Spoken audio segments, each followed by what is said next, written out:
1 साल बीत चुका था।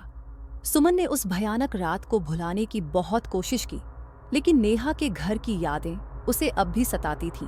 उसने उस कस्बे को छोड़ दिया था, लेकिन वह उन घटनाओं को अपने मन से निकाल नहीं पाई थी।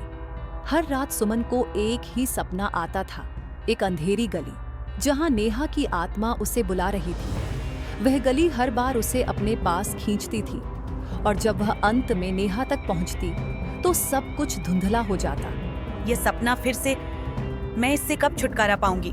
एक दिन सुमन के दरवाजे पर एक अजीब पत्र आया। उस पर कोई नाम नहीं था, लेकिन वह पत्र सीधे उसी कस्बे से आया था जहां नेहा का घर था। सुमन का दिल तेजी से धड़कने लगा।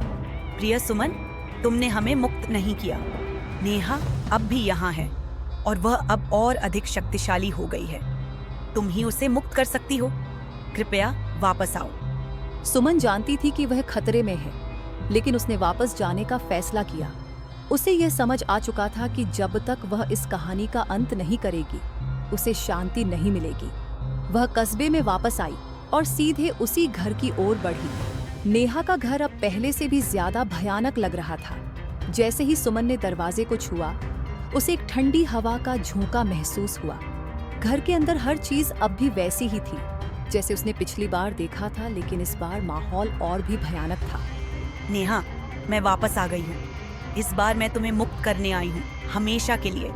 जैसे ही सुमन ने घर में कदम रखा, उसे नेहा की आवाज सुनाई दी। ये वही आवाज थी जो उसे हर रात अपने सपनों में सुनाई देती थी, लेकिन इस बार नेहा की आत्मा और भी ज्यादा क्रूर लग रही थी। तुमने मुझे धोखा दिया सुमन।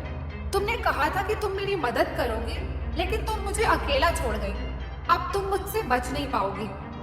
नेहा, मैं तुम्हारी मदद करने आई हूँ, लेकिन हमें इस घर की कैद से मुक्त होना होगा। सुमन और नेहा की आत्मा के बीच आखिरी टकराव शुरू हो गया।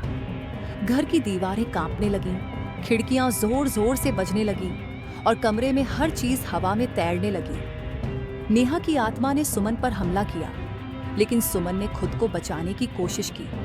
उसने उन पुरानी किताबों में से एक मंत्र याद किया जो उसने पिछली बार घर में देखी थी। हे अदृश्य आत्मा, तुम्हारे दुख और क्रोध को मैं स्वीकार करती हूँ, लेकिन इस दुनिया में तुम्हारी जगह नहीं है।